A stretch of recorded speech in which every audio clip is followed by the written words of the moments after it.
Coming up today on the Nick Craig Show, Democrat Governor Josh Stein and leaders from the North Carolina General Assembly, those in the Democratic minority, held a very fiery press conference at the governor's mansion in Raleigh yesterday, vetoing legislation. Of all the details coming up.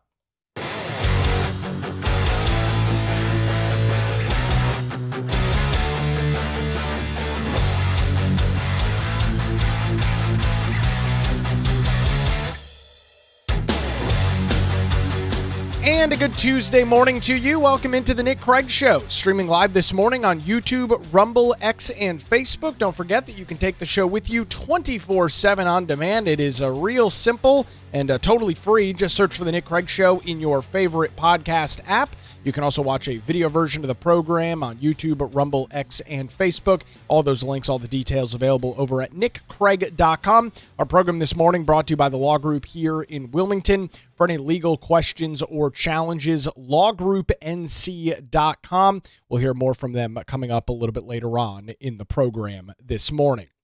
One of the things that I have received a little bit of criticism on over the last year and a half or so has been some of the comments I've made about the Democrat governor in Josh Stein.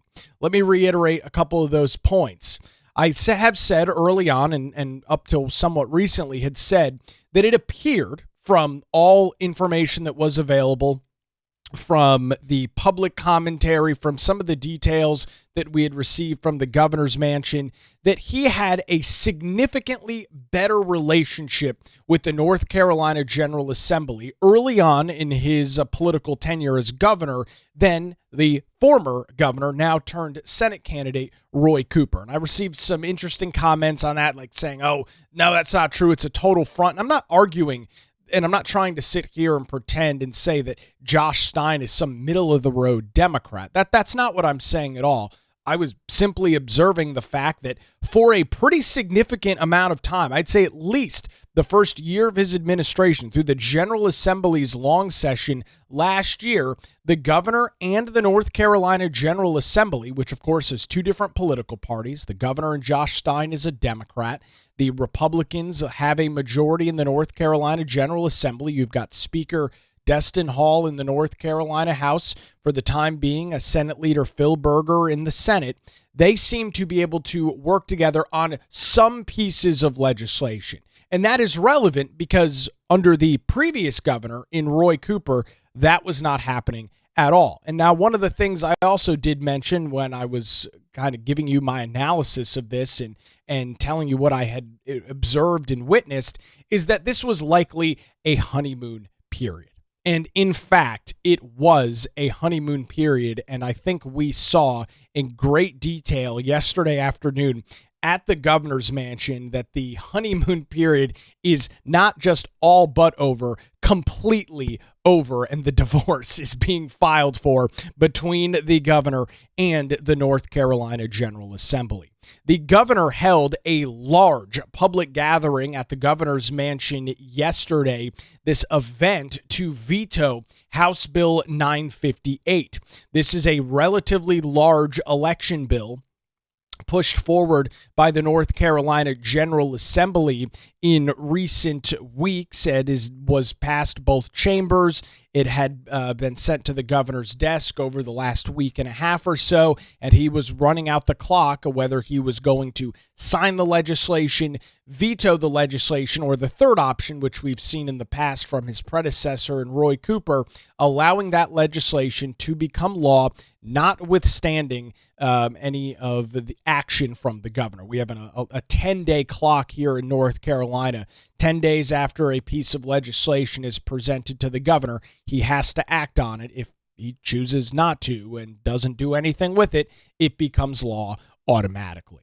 And so this piece of legislation, House Bill 958, makes some changes to elections here in North Carolina. And as you have become very familiar with over the last decade, over the last 15 years or so, anytime a Republican touches an election bill, what is it? It's voter suppression.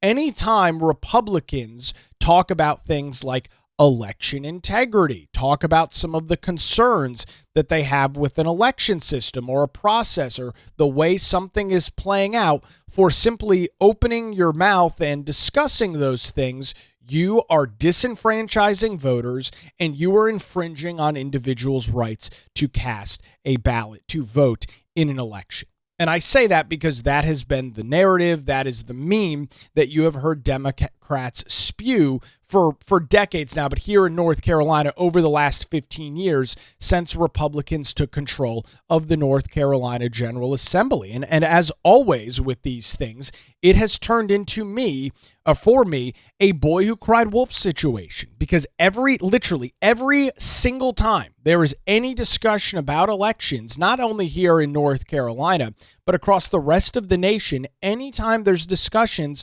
about elections, the Democrats go back to the same talking points. And after a certain period of time, hearing that every single piece of legislation that Republicans introduce dealing with elections is going to disenfranchise voters and is going to stop people in their ability from going out to vote. When we hear this, and then, of course, you look at the election results the next cycle, and voter turnout is the same or higher than it was the previous election, the logical conclusion that where I'm at, and I think many others are at, is, well, obviously, these are not legitimate statements that are being made. Obviously, this bit of commentary from those on the political left is not legit. We've seen these battles take place in the state of Georgia. We saw Stacey Abrams go on a statewide tour down there about how legislation that the Georgia General Assembly was enacting as it relates to voter ID was going to make it so that minorities throughout the state of Georgia couldn't vote. Lo and behold, the election after those very common sense voter ID laws were put in place, we saw significant increases in turnout. It had the complete opposite reaction than the doomsday scenario yelled by Stacey Abrams and Democrats in the state of Georgia. And we've seen the exact same things here in North Carolina, where every single time this discussion comes up, it's that certain individuals, based on a variety of different factors, are going to be disenfranchised from the voting system. And we heard just as much as Senator Sidney Batch, the Democrat from Wake County, detailed all of the horrible things that Republicans have done over the last decade as it relates to elections. As you probably remember from the headlines, every single year, the North Carolina General Assembly, and I mean every single year, Republicans find a new way to restrict voter access. In 2023, yes. It was voter ID.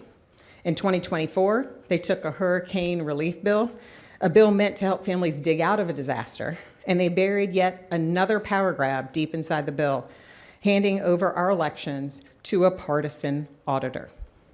In 2025, it was the maps. Phil Berger and Destin Hall, taking their marching orders from Trump, redrew our congressional districts mid-decade just to squeeze out one congressional seat. And in 2026, it's this, House Bill 958, which they passed just 98 days before the election. And with every single change, Republicans show the exact same thing. They only care about maintaining their political power by any means necessary. I mean, it's essentially just white noise at this point. I can't take anything that comes out of her mouth or any other Democrat's mouth seriously as it relates to elections. And she even said as much. Every single year they do this. So every single year, the sky is falling. Every single year, the rights of individuals across the state of North Carolina is stripped away from the voters, according to Democrats like Senator Sidney Batch. How can I take this any other way than just white noise? The boy who cried wolf. How can I possibly believe that this is happening every single year? Meanwhile, we have elections that take place every single year, and what do we consistently see? The same, maybe slightly more individuals that decide to get involved in the process and vote. This is what happens, and this is one of the issues, as I've highlighted in great detail here on the program, that I think the Democrats have made as it relates to a lot of these talking points over the last 15 or 20 years. You can't scream the sky is falling as it relates to elections, consistently 24/7 and then never have any of the doomsday scenarios that you present ever pan out. Because after a period of time, everybody becomes numb to your words. It becomes white noise. It becomes background noise. It's not something that can be taken seriously, and that's exactly the case with some of the details in this piece of legislation, House Bill 958. I mean, it is a self-fulfilling prophecy with this stuff. It's the same freaking story every single time. And as she said in her clip, year after year after year, we've seen Republicans do this and Republicans do that and Republicans do this. Yeah. And you guys wheel out the same sorry old stupid ass talking points every single time.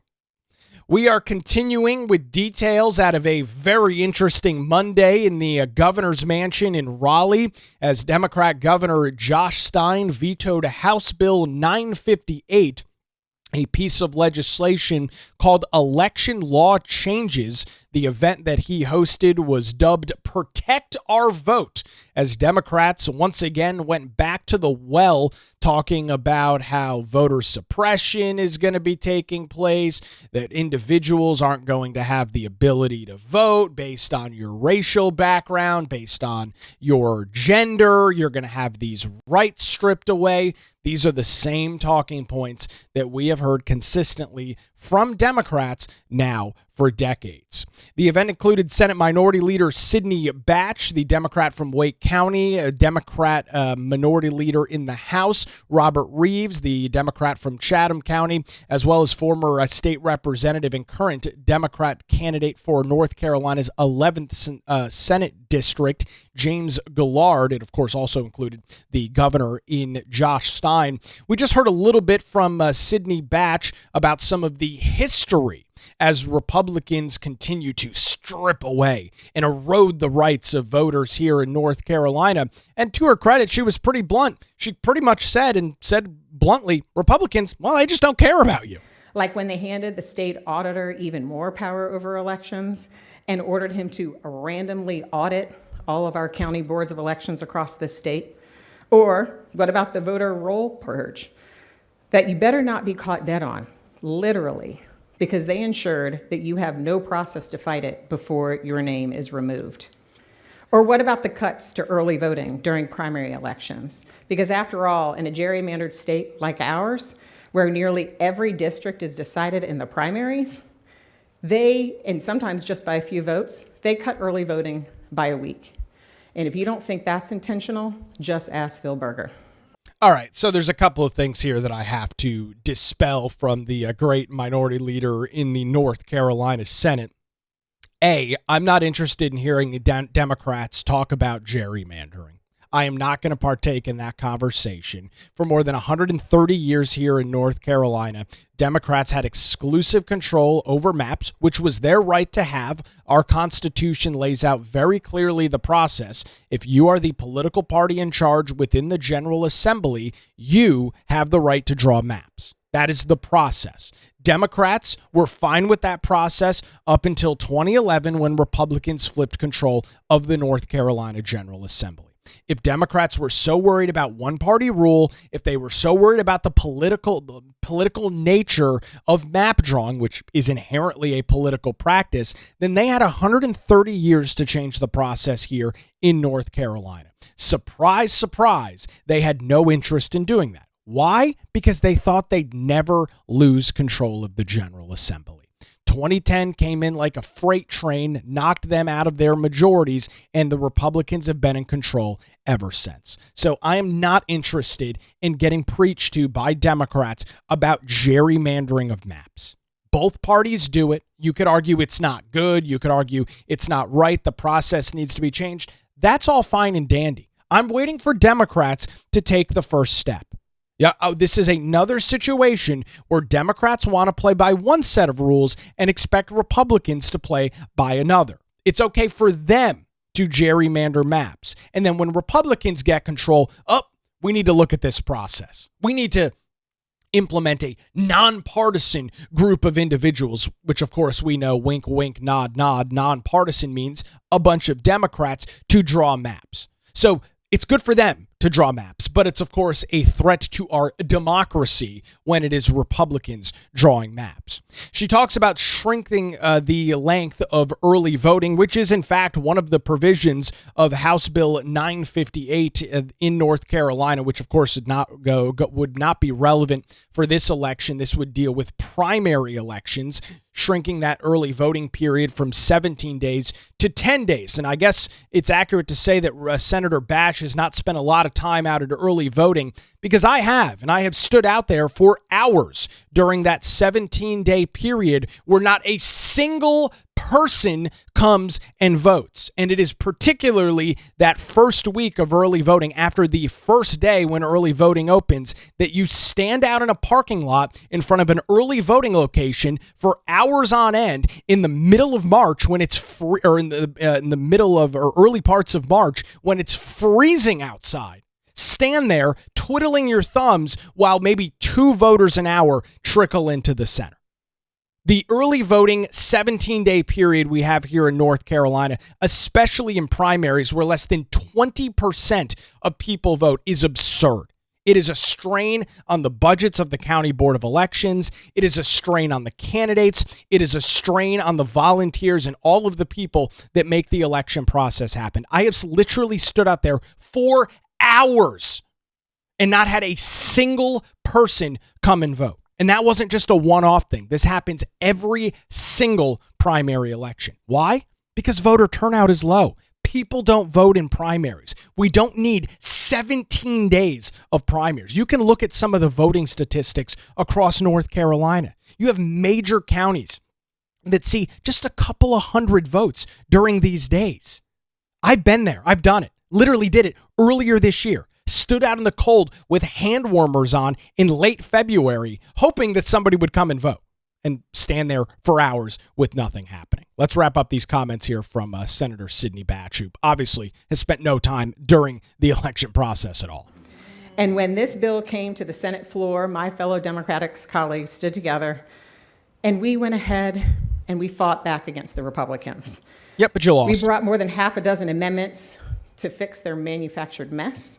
And not surprisingly, all of our amendments were voted down by every single Senate Republican in the chamber. Because, to be clear, their bill was never about election security. It's all about the fact that this is a party scared of its own voters. That should make every single North Carolinian furious. Yes, I'm furious this morning. I can barely contain myself. I am so upset and so outraged that I'm seeing red because the Republicans are afraid of their own voters. Not sure what the correlation or connection there is at all. This is, of course, as she notes, not about election integrity, not about election security. This is all about the process of trying to, quote unquote, disenfranchise voters. The same story all the time. The same story for 10 years with nothing to back it up. That is the current status and the current place that the Democrat Party is in. Nobody votes during primaries. They don't. Don't take my word for it. Go look at the voting stats on the North Carolina State Board of Elections. Call me a liar. Say, Nick, you have no idea what you're talking about. You're lying to the people here of North Carolina. Okay, that's fine. Take a look at what went on in the early voting period. 19% turnout out of more than 2,600 precincts. 1.5 million out of more than 7.6 million active voters in North Carolina. Nobody votes during early voting. Nobody cares, which I'll contend is a problem. We don't need 17 days for 19% of people to turn out. It makes absolutely no sense whatsoever. We'll get back to more of this very politically charged event in the North Carolina governor's mansion yesterday as Democrat Governor Josh Stein vetoed House Bill 958. Those details coming up here in just a couple of minutes. But before that, I want to tell you about the law group here in Wilmington and remind you that if you are in need of any if you're having any legal challenges or have any legal questions, there's nobody better to trust than the law group right here in Wilmington. Since 2003, Melissa Gott and her team of experienced attorneys have provided high-quality, affordable legal services across the eastern half of North Carolina. Whether you're facing a divorce, currently like the Democrat governor and the Republican-led General Assembly, navigating a real estate transaction, or maybe you're in a position where you need a strong criminal defense. No matter the issue, the Law Group has your back. Their dedicated team ensures your questions are answered and issues are resolved as quickly as possible. Great news, folks. They're located in downtown Wilmington and just a phone call away at 910-251-6088, or you can visit them online at lawgroupnc.com. That's 910-251-6088, or online at lawgroupnc.com. It's the Law Group. Experience and dedication you can rely on. We appreciate the Law Group and their continued support here of the Nick Craig Show. All right, quick break. More on the other side as the Nick Craig Show continues. Streaming live this Tuesday morning, 7 a.m., YouTube, Rumble, X, Facebook, and available 24/7 wherever you get your podcasts.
And a good Tuesday to you. Welcome back to the Nick Craig Show as we continue coverage today of a very busy Monday in the North Carolina governor's mansion as Democrat Governor Josh Stein hosted a public ceremony. Typically, you see that for a bill signing ceremony. Instead, it was a ceremony for a veto. The event dubbed Protect Our Vote as the governor vetoed House Bill 958, which makes changes to election law here in North Carolina. For example, reducing the days of early voting during the primary from 17 days to 10 days. That also would be relevant for second primaries, which have even lower a voter turnout, which seemingly is impossible, from 19% in this most recent March primary, and runoff elections that take place, which sometimes can have voter turnouts literally in the single digits. No justification at all for 17 days of early voting plus election day for that. The governor hosting a big fanfare at the governor's mansion yesterday. We've heard from Senate Minority Leader Sidney Batch, the Democrat from Wake County, about how Republicans are scared of their voters, they're stripping away your rights, so on and so forth. Let's transition over to the House Minority Leader in Robert Reeves, the Democrat from Chatham Chatham County, he makes a pretty blunt statement as well, claiming that, well, Republicans simply don't care. I feel like we've already heard this. Republicans have controlled the General Assembly, and their trend has been to go away from true representation, not just when it comes down to us, but as you've heard, they even want to play in the primary process now because they're scared of their own voters in the primary process. And so they do that. And so all they want to do is make sure that you have less power as voters and that they have more power for themselves. And that's why I'm glad that Governor Stein is choosing to veto House Bill 958 today. And so there you go. Same talking point. I'd argue, and if we're going to play down this rabbit hole from House Minority Leader Robert Reeves there, I would argue that it is, in fact, the voters themselves that have largely ignored the primary process here in North Carolina. As I mentioned just before the break, in the primary elections we saw earlier this year, March the 3rd, 2026, with all election day and early voting totals tabulated and counted together, there was a whopping 1.5 million ballots cast. That equates to a 19.72% turnout across the state of North Carolina. There are more than 7.6 million voters in North Carolina. It's not the Republicans that have stripped the rights away from voters to play in the primary process. It's, in fact, the voters themselves that aren't in tune enough, don't care enough to get involved in the process. I have been yelling and screaming about this for years now, for over a decade on the radio. Voters don't care. They haven't cared consistently. And the numbers each and every primary that rolls around are somehow worse than the last. If Representative Reeves is so concerned about the primary process, then he needs to sponsor some legislation that changes our K through 12 public education system to get people involved in the primary process. Nobody votes. 1.5 million voters out of 7.6 million. Less than 20% of North Carolinians. Less than 1 in 4 people bothered to vote in the March primary. That is a miserable number. But of course, as we hear from the Democrats in Raleigh, it is in fact the Republican Party that is doing this to the voters. Here's Representative Reeve on some of the disastrous details he sees in this legislation. You hear the bill's proponents talk about how these changes are needed to ensure voters have confidence in elections. Yes. Which I appreciate because they used to tell the fiction that it was all about voter fraud, and so they don't pretend anymore. Now they're saying, well, you don't have confidence in elections, even though the only reason you don't have any confidence in your elections is because of the people who keep changing the rules on you day by day, month by month, no matter what time of year it is. Well, that's interesting. So the reason that people have lost some level of trust in the election system is not because of the voter fraud that has taken place across the country. It's not because election officials in Georgia were taping Domino's boxes to windows so that people couldn't see the process of them counting ballots. We just saw back over the last couple of weeks, major scandal out of the state of New Jersey where thousands of individuals were illegally registered to vote by the state's DMV. Thousands of them have voted in previous elections. We saw a case in southeastern North Carolina with a final trial conclusion over the last couple of months where a Canadian national had consistently voted in elections in New Hanover and Pender County for decades. That's not the reason why confidence has been lost? No, of course not. No, it's those gosh darn Republicans. Once again, when will I ever learn, ladies and gentlemen? You'd assume after a certain point I'd learn when the rubber meets the road, when all else fails, it is the Republicans for the reasons that everything is going so terribly. And no neutral observer of North Carolina politics can honestly say that the changes made to our elections over the past decade and a half of Republican control are about securing elections or about protecting the integrity of the elections. One party here controls how districts are drawn for the legislative races and congressional races. One party controls the rules by which these elections are run. And Correct. Now one party controls the State Board of Elections and its partisan operatives, which seem to multiply by the day. Because it's funny, you see hundreds of pages of text messages from one, they say, well, we got rid of that guy. but then it feels like the pressure didn't go away. So I guess the names might change, but the directive still stays the same. Fix these elections by any means necessary. And my point here today is that enough is enough. Some years we see monster election bills, other years we see smaller tweaks around the edges, but the sum of these efforts is what we have to concentrate on. And the sum of these efforts is going all towards the same goal, making it easier for Republican leadership, present leadership, to hold on to their power. Not even looking up for other Republicans in there, they're making sure they stay in power, no matter what you feel. Well, that's interesting because Senate Leader Phil Berger lost his primary election by just a handful of votes back in March. He spent hundreds of thousands, millions of dollars potentially in the primary and lost. So that doesn't seem to necessarily add up with the commentary there from Representative Robert Reeves. And of course, the old adage when it relates to elections, and it is one party that is drawing the maps. Yeah, you're right. Currently it is. The North Carolina Constitution makes it abundantly clear that it is the sole discretion of the North Carolina General Assembly to draw maps. And currently, and for the last 15 years, that General Assembly has been led by Republicans. If Robert Reeves and Sidney Batch and Governor Josh Stein are so concerned about what has gone on with elections, why didn't they do anything for 130 years when they controlled the North Carolina General Assembly? That's my question.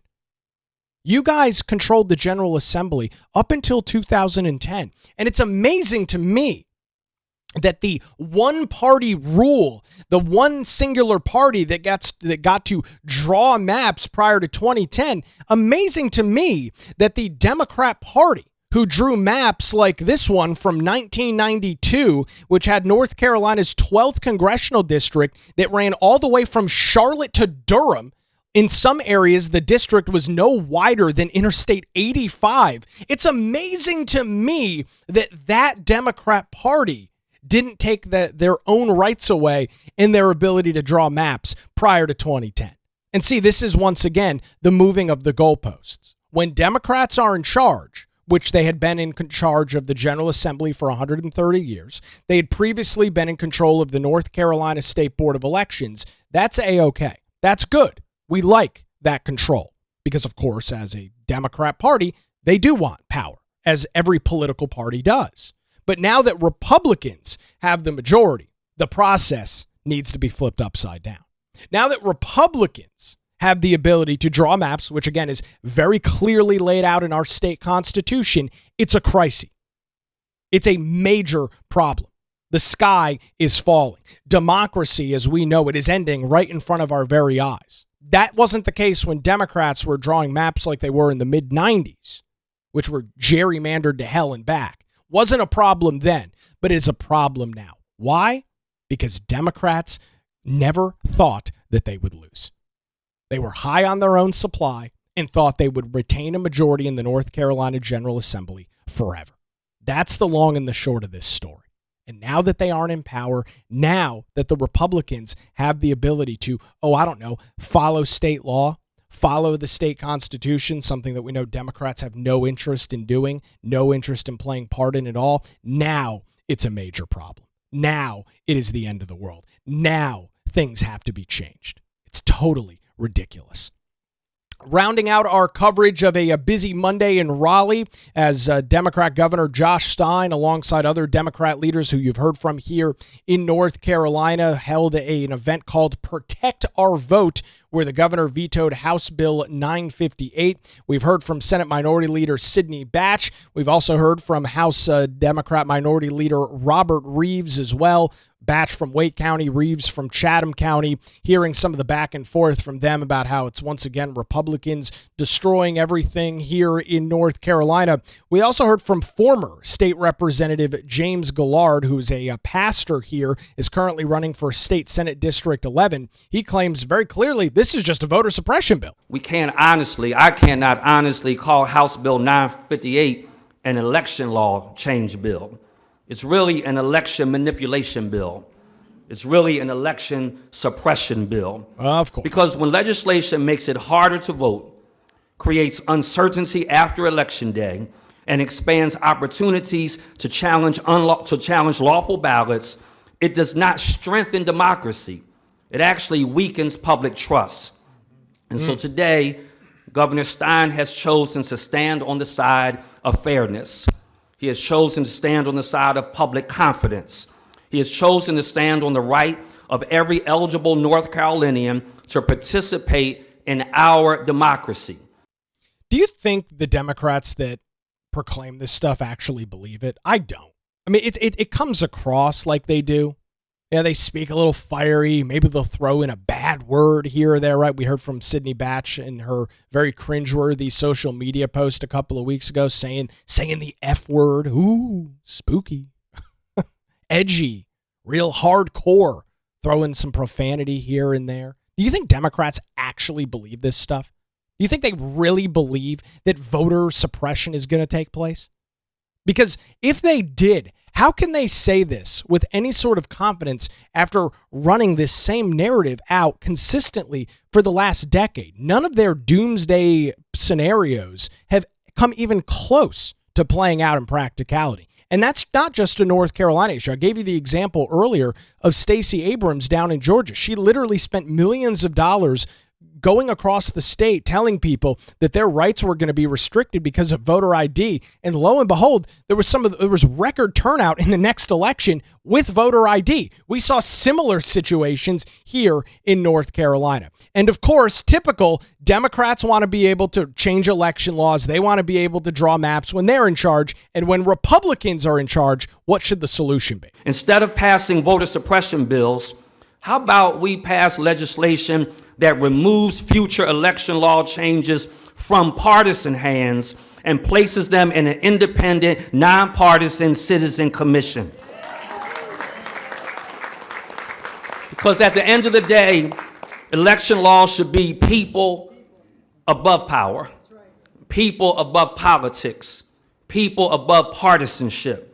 Yeah, it's just not how government works. I mean, I don't know what this guy's talking about. Maybe this is why he lost his election in 2022, because he has zero clue how government works. It is not the people that determine election law.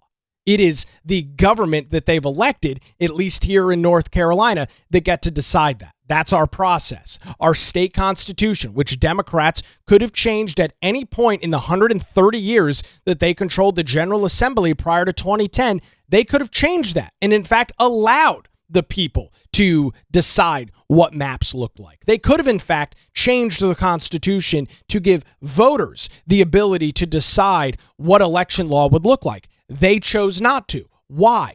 Because they were in charge, because they were in power. They never thought they were going to be in the minority. They never thought they were going to lose. And so now that they're not in charge, what do we need? We need a nonpartisan commission to redraw maps. We need a nonpartisan commission to change election laws. That ain't how it works.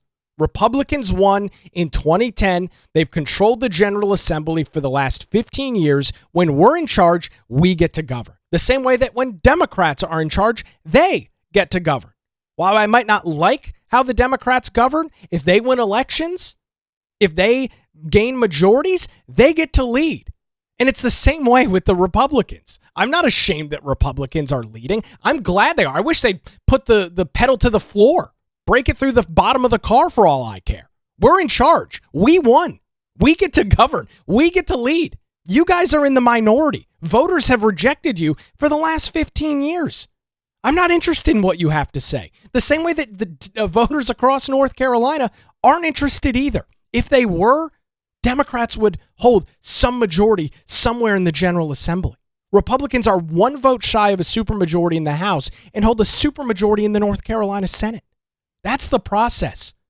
I'm not ashamed to lead when we win. I'm all for it. That's the game.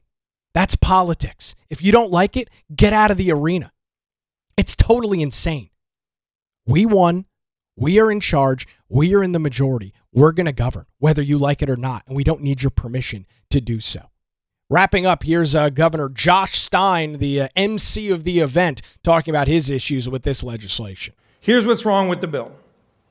They make it harder to vote early.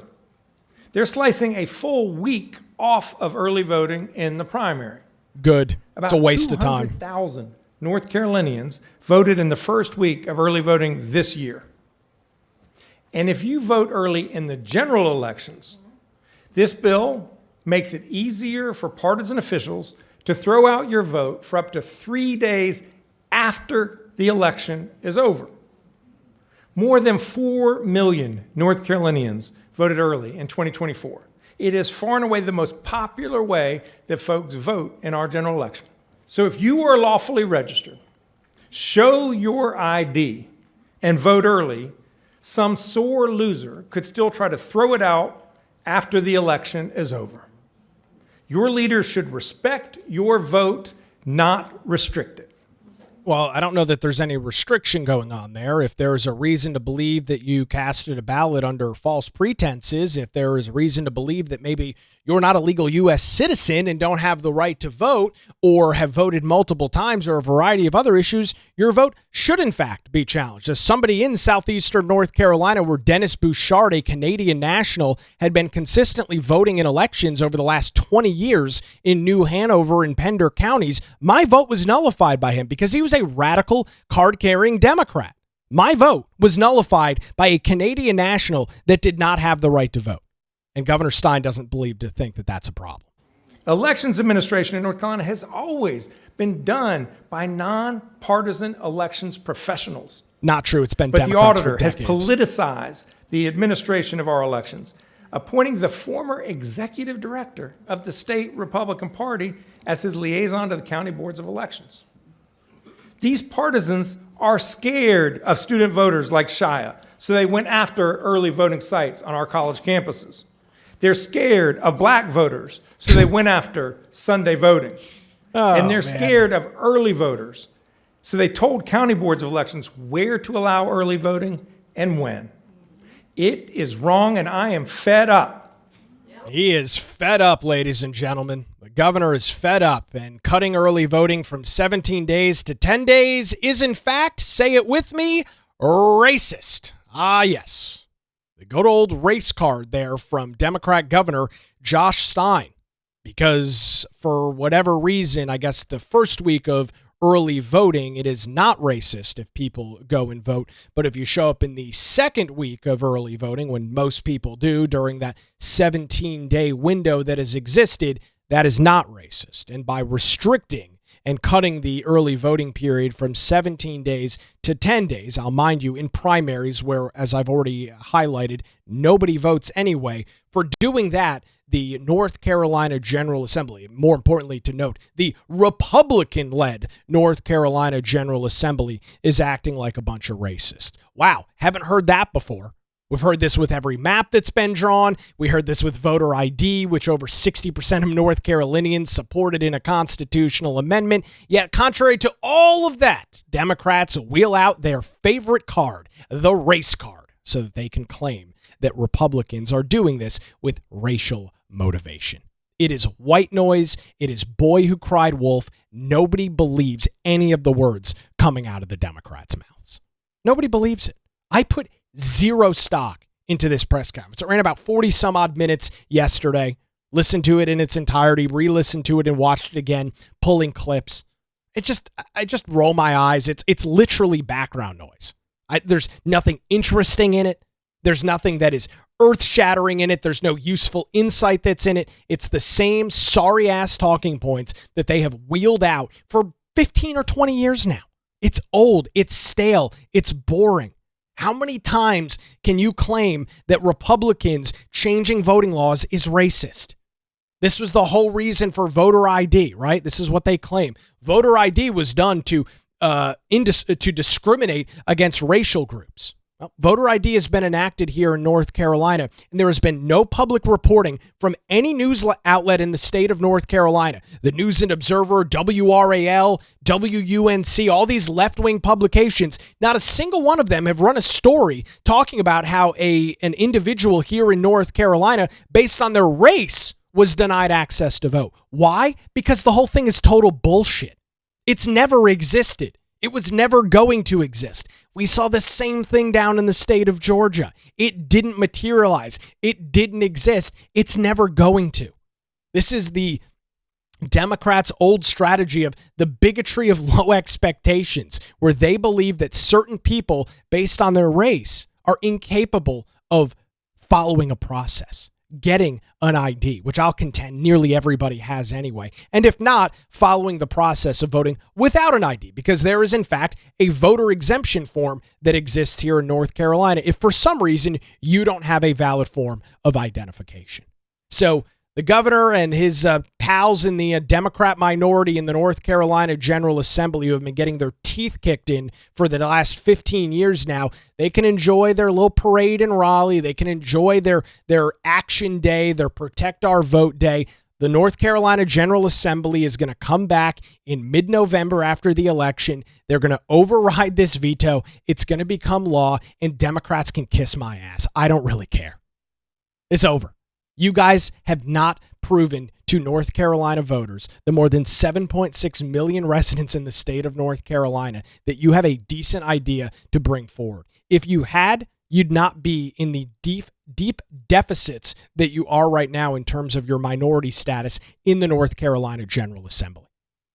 If you had ideas that were even half palatable by voters across North Carolina, Democrats would not saying necessarily have majorities, but they'd have a little bit more legs to stand on. Sidney Batch, literally anything that comes out of her mouth is irrelevant. Why? Because Republicans have a supermajority in the North Carolina Senate. They don't need to listen to or hear from or work with Democrats at all, because voters have consistently elected Republicans to those seats. And we see this across the state of North Carolina. So that's the lowdown. That's the rundown. None of this stuff was going to impact this upcoming election in November anyway. I look forward to the veto override that will come in mid-November. And as we turn the calendar and flip it over to January of 2027, we'll see these new policies enacted, and we'll see this in primary elections. And so that's the long and the short of it. And yeah, that's it. It's white noise. It's background noise. It's honestly kind of stupid to even talk about, to be perfectly blunt with you, because it's just the same thing over and over and over and over again. It's racist. It's voter suppression. You're stripping away people's rights. You're ending democracy. How many times can these things be said without producing any sort of material evidence to back up these claims? I feel like I'm living in a feedback loop with this stuff. So that's the latest. We'll keep an eye on this. We won't have any movement on this for a couple of months from all the information I'm hearing.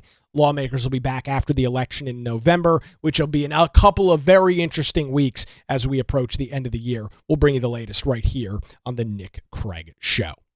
All right, that's going to do it for a Tuesday edition. Thanks to the law group here in Wilmington for their continued support. For any legal questions or challenges, lawgroupnc.com.